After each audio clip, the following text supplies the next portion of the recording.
Welcome to the Cheating Wife Stories channel. Unexpectedly, she approached me directly, opting not to play games until I stumbled upon her deceit.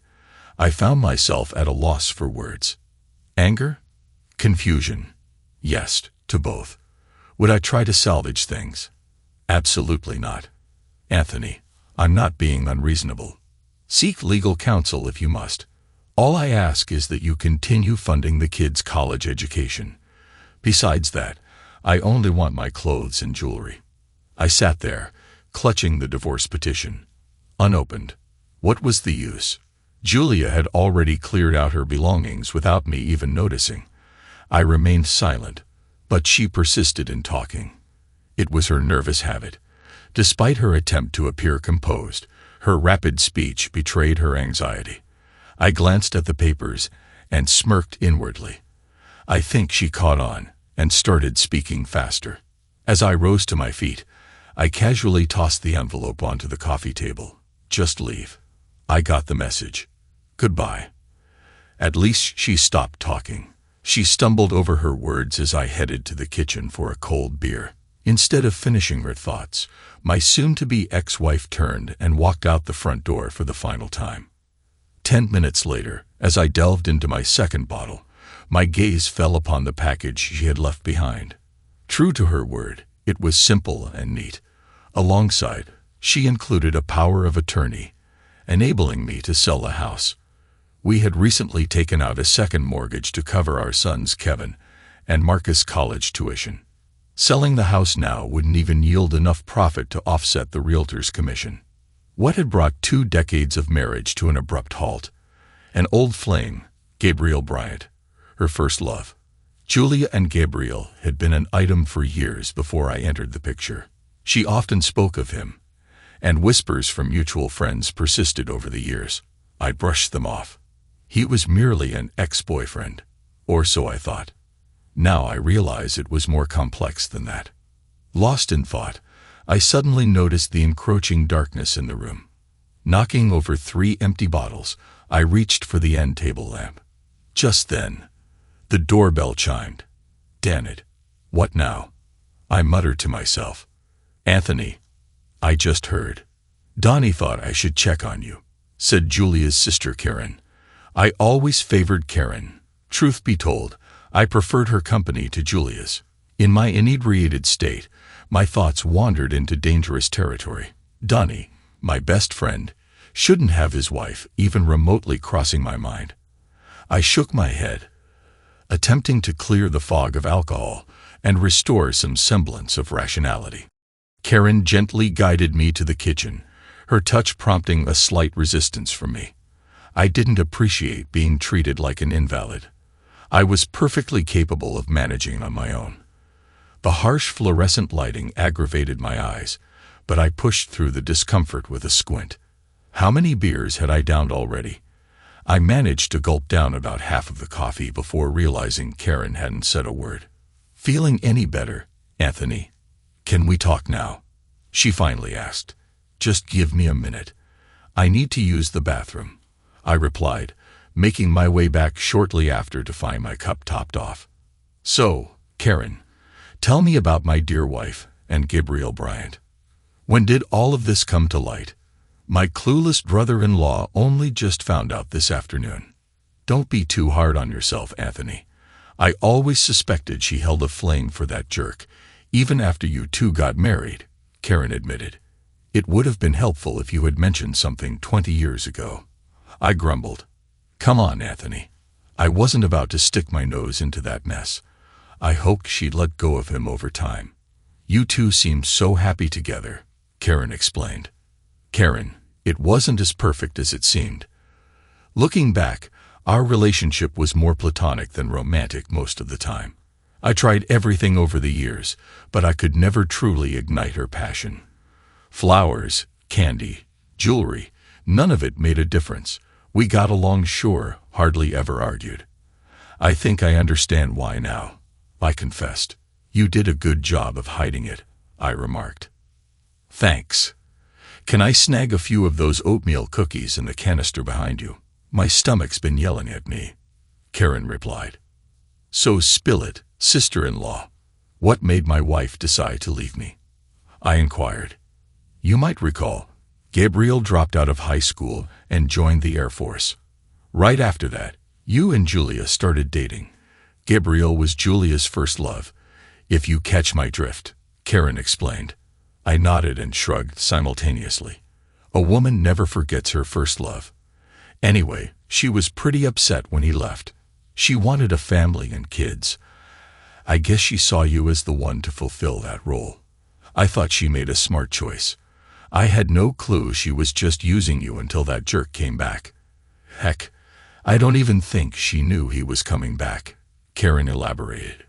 Why is he back now? I inquired. He completed 20 years in the Air Force, retired as a major with a nice pension, and has several executive positions lined up in the area for his second career.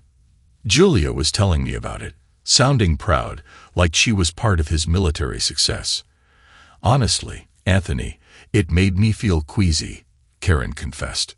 So she's moved in with him? I asked. He's renting a condo in Berkshire Heights until he finds a permanent home. Julie is completely moved in with him, Karen confirmed. How long has he been back?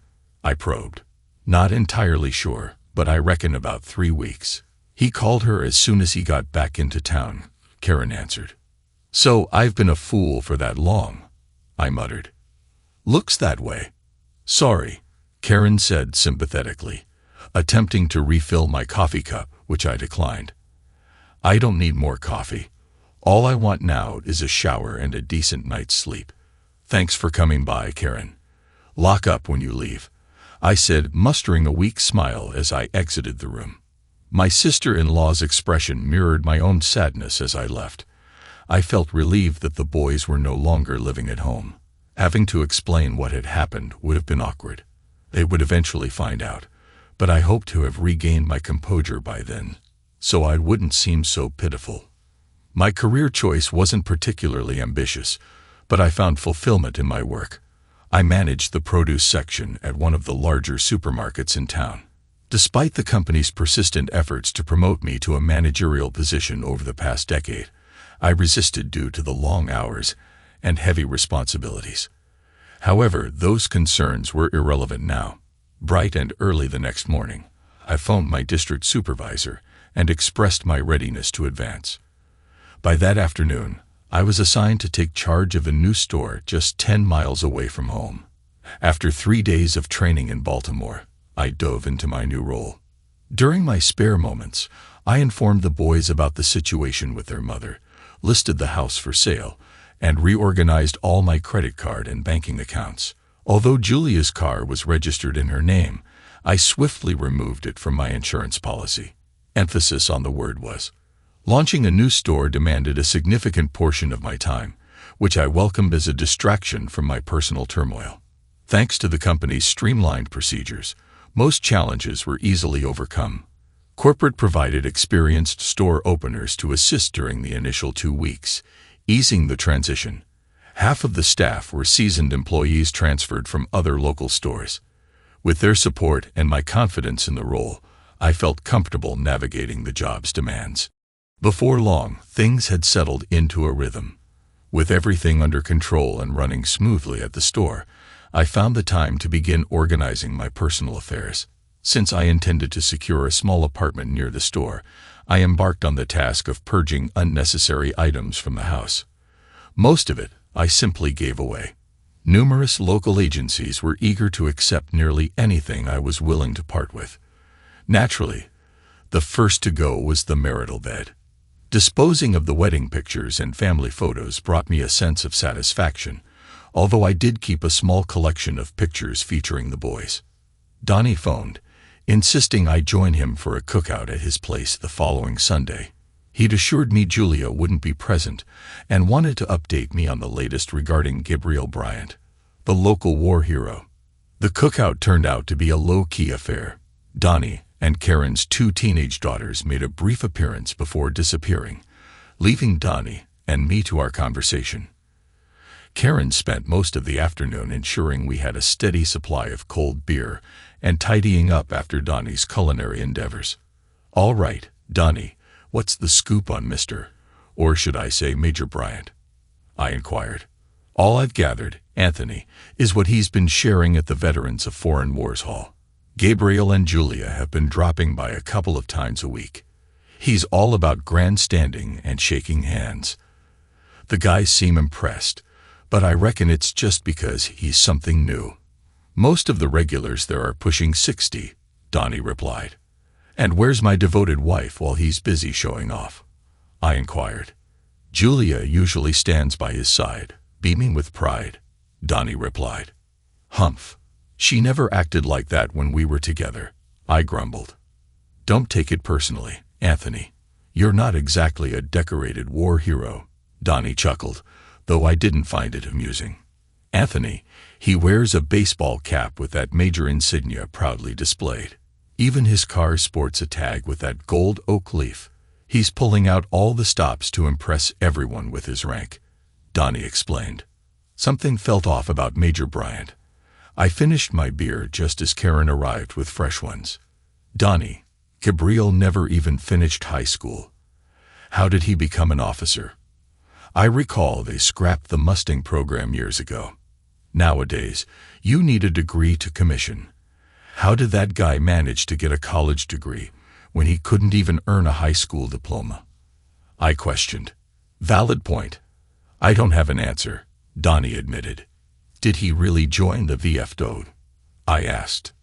Yes, he signed up the first week he got back, Donnie confirmed. Can you fetch a copy of his membership application for me? I requested. No problem. Why? Donnie inquired. I just want to look into a few things, I replied cryptically. Karen interjected, urging us to lighten the mood. I couldn't recall what we ended up discussing, but as I headed home a few hours later, a mischievous grin played across my face. The following week started off smoothly.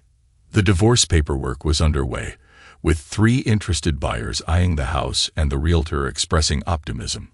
Work was humming along until Thursday, when I found Lucy Sanchez waiting for me in my office.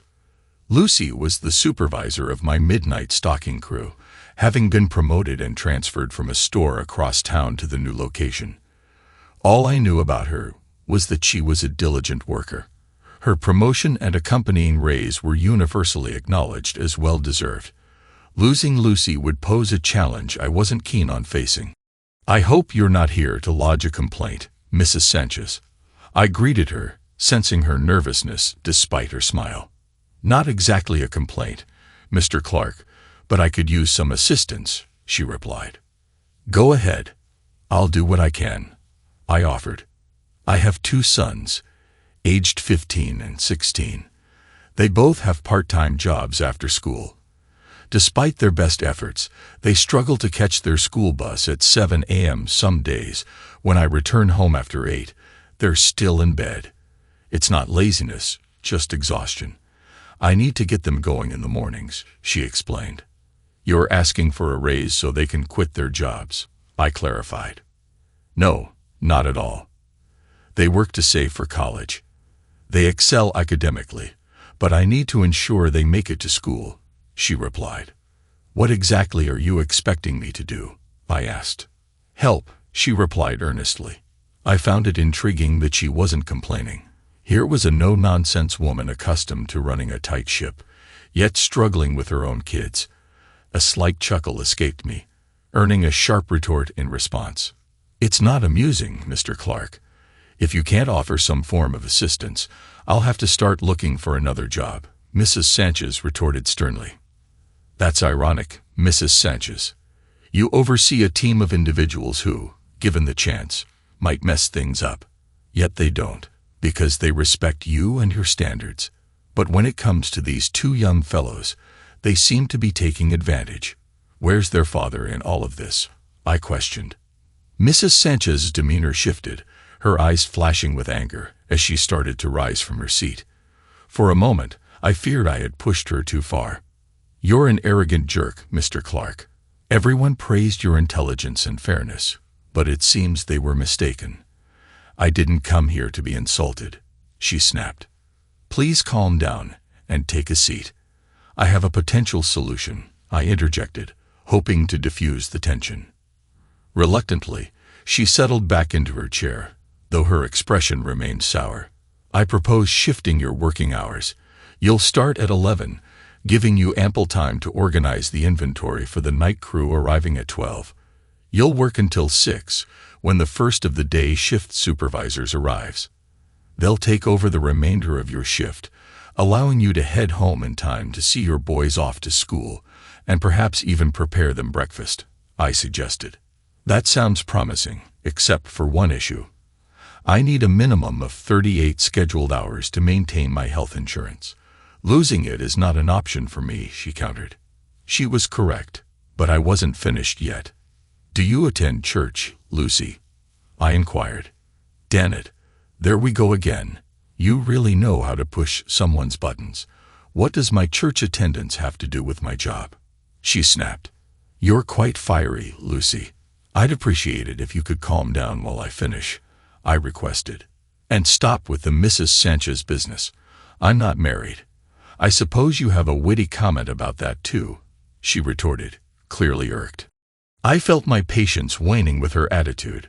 With a sigh, I leaned back in my chair, only to topple over backward. For a brief moment, I found myself staring up at the ceiling, noting the cheap-looking light fixtures. I heard her stifled laughter as she peered over the desk at me, her hand darting to cover her smile. Sorry, she managed to say between giggles. I felt embarrassed by my clumsiness while she found amusement in it.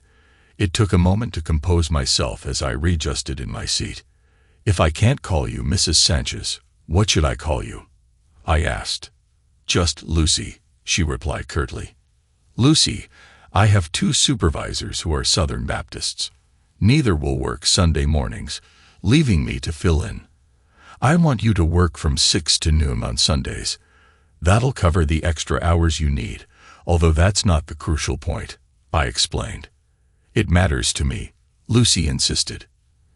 You're paying extra for the family health insurance plan, correct? I continued. Yes, it's $80 a month, covering both my boys as well, she confirmed. Lucy, I'm going to transition you to a salaried position. That means your boys will automatically be covered under your insurance. Additionally, you'll receive a small raise, I informed her. And it also means I won't qualify for overtime, right? Lucy deduced. Correct, I affirmed. She remained silent for a moment, her striking appearance capturing my attention.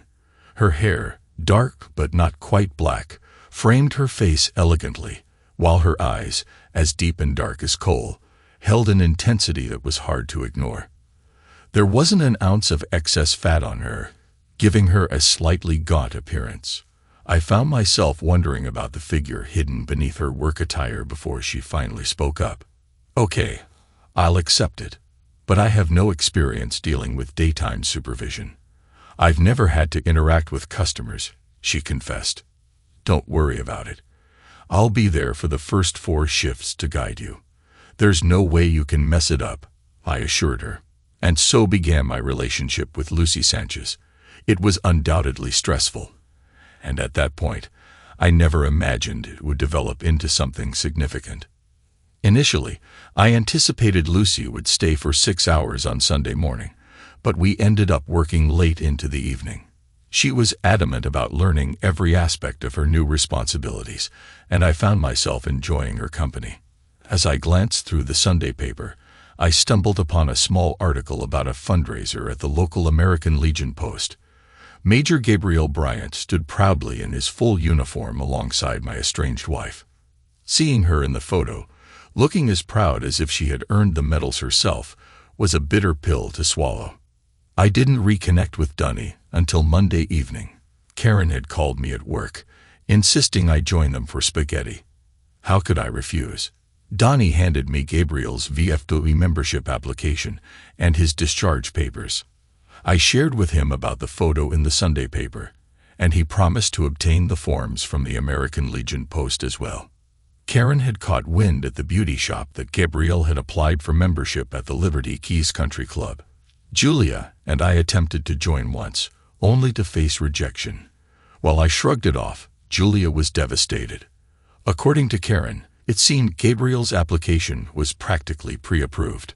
The week crawled by slowly. I had already secured a small apartment, where I typically headed straight after work to unwind with at least 3 beers, sometimes more.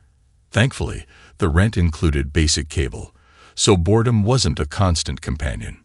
Next week, I was set to have my DSL internet connection installed.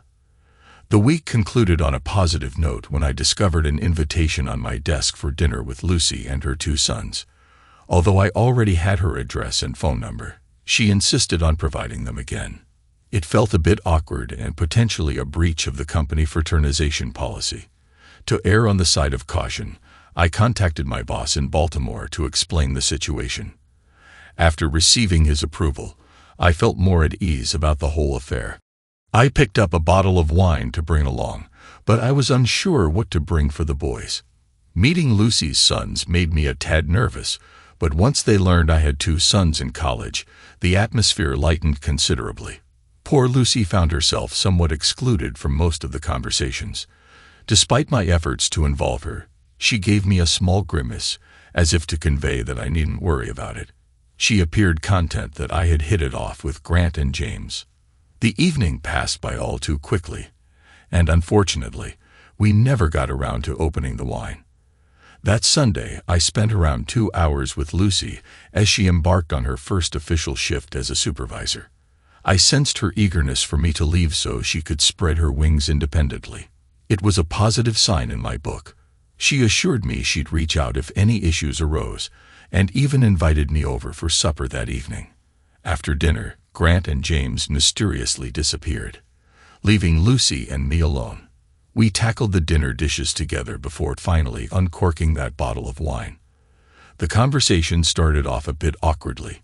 Apart from our professional interactions, our relationship had remained strictly business. Lucy seemed a bit disheartened when I explained the potential complications our relationship could bring, but she quickly brushed it off, expressing confidence that any issues could be easily resolved. While I didn't broach the topic, Lucy felt compelled to shed light on her marital status. She revealed that she had been living with the boy's father in Tucson until one day he vanished without a trace. Despite waiting for 3 years, he never returned. Her brother, a bricklayer in the Philadelphia area, convinced her to move in with him and his family. Eventually, she found her own place and has been working tirelessly ever since to provide for her boys. She never remarried. As I finished recounting my own marital woes, the wine bottle emptied. Despite the heavy subject matter, I found solace in Lucy's company. We spent several hours together, so the wine consumption wasn't a concern when I eventually drove home. For several days, everything proceeded as usual both at work and in my personal life. Donnie paid me a visit one evening armed with information from the American Legion Post. We shared a few beers as we pondered our next steps, now that we had all the necessary background details. However, a few beers turned out to be a bit too much, and Karen had to come over to collect her inebriated husband. I ended up being tardy for work the following morning, but fortunately, no one complained, given my position as the boss and my usual punctuality. Friday morning brought another unexpected twist. 3 of the company's vice presidents made an appearance, conducting a cursory walkthrough of the store that felt rather insincere. It all became clear during our lunch break. Apparently, there was a significant shortage of supermarket managers, or so it appeared to me. Before the meal concluded, I was offered a role as a regional supervisor overseeing 6 stores within a 30-mile radius. The salary and benefits offered far exceeded my expectations, prompting me to accept without hesitation. My second-in-command at the current store was pleasantly surprised when I handed over the entire operation to him. I made just one request to leave Lucy untouched. A wink and a smile from him indicated we were on the same page. While Lucy was naturally saddened to see me leave the store, she was pleased about my promotion. I took her out for a nice dinner, which you could say marked our first official date. The boys were thrilled to give us a night out together. It also marked the first time I saw her dressed up and made up. She looked absolutely stunning. She seemed to accept my promotion more readily when I assured her I'd still be working and living in the area. However, she wasn't thrilled to hear that I had to travel to Baltimore for 2 weeks of training. I enjoyed Sunday lunch with Donnie and Karen, celebrating my recent good fortune, while doing my best to abstain from drinking. I had plans to make the short drive to Maryland that evening to ensure I'd be fresh for my first day of training. Donnie couldn't help but ask what my plans were regarding Gabriel and Julia. I explained that it would have to wait until I completed my training and settled into my new position. Every day, sometimes twice, Lucy and I talked on the phone. It felt like we were teenagers again. She eagerly inquired about my training, and I made sure to ask about what was happening on her end, particularly with the boys. It seemed she appreciated my interest in them. My new job brought unexpected responsibilities, including a strong emphasis on community involvement. I was expected to join various civic and social organizations, even the local country club. It amused me to learn that my position with the company would practically guarantee my acceptance anywhere I applied. Life seemed to be smiling upon me. Returning home for the first weekend, I saw Lucy twice. I experienced my first kiss with her, though I couldn't shake a sense of discomfort given my ongoing marital status. She teased me about my uncertainty, and we shared a laugh over it. Her playful demeanor was infectious, and I found myself enjoying every moment. The company had rented a small office in one of the local business complexes, fully equipped with a secretary. It was evident they had done this before, as everything was set up and ready to go. I was prepared to dive into my new responsibilities headfirst on the first day. Among the papers on my desk sat my application for full membership at the Liberty Keys Country Club. It was a simple task. Just sign it and collect my membership card. I decided that would be my first order of business. Dressed in a sharp new suit and driving my sleek new company car, I felt on top of the world as I strolled into the club lobby. That is, until I spotted Julia. She stood among a group of women, sporting a charming tennis outfit. I hadn't known she played tennis. In an instant, the pain and humiliation of her betrayal flooded back, shattering my confidence. My swagger vanished as I tried to discreetly navigate past the group. However, my attempt to remain unnoticed was thwarted when one of the women remarked, "Isn't that your husband walking in?" Refusing to turn back, I maintained my composure as I handed my application to the attendant. He disappeared into a back room, leaving me to wait anxiously for the impending confrontation. I braced myself for the unpleasant exchange, but my mind drew a blank, leaving me without a clever retort to combat the situation. "Anthony, what are you doing here? This area is for members only, you know. You're not attempting to join again, are you?" Julia's tone was laced with a mix of surprise and discomfort. "Hello, Julia," I greeted her, trying to maintain a composed demeanor. "You're looking well. Nice outfit. Is it new? I didn't know you played tennis." My attempt at casual conversation felt forced, and I couldn't help but stumble over my words. The nervousness was evident in my awkward babbling, and I felt a pang of embarrassment. Julia explained, "I'm taking lessons, Anthony. I've always wanted to play tennis, but we could never afford it." Her response left me with nothing more than a smile in return. "You really shouldn't be here, Anthony.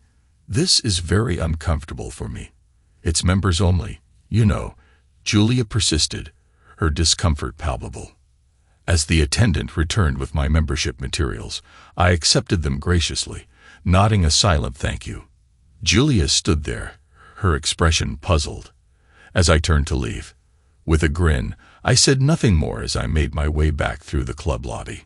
Tempted to look back as I exited, I resisted, maintaining my smile all the way back to the office. Later that evening, I treated Lucy to dinner at Red Lobster. While I had no intention of gloating, I couldn't help but derive some satisfaction from recounting my encounter with Julia earlier. We shared a few giggles over the situation, though our meal remained devoid of wine as Lucy had to be at work by 11. Lucy promised to join me at the club for a late lunch on Sunday once she finished her shift. Secretly, I found myself hoping we'd encounter Gabriel and Julia there. The week proceeded smoothly until Friday. Molly, my new secretary, who was now aware of my marital issues, greeted me with a grin as I entered the office.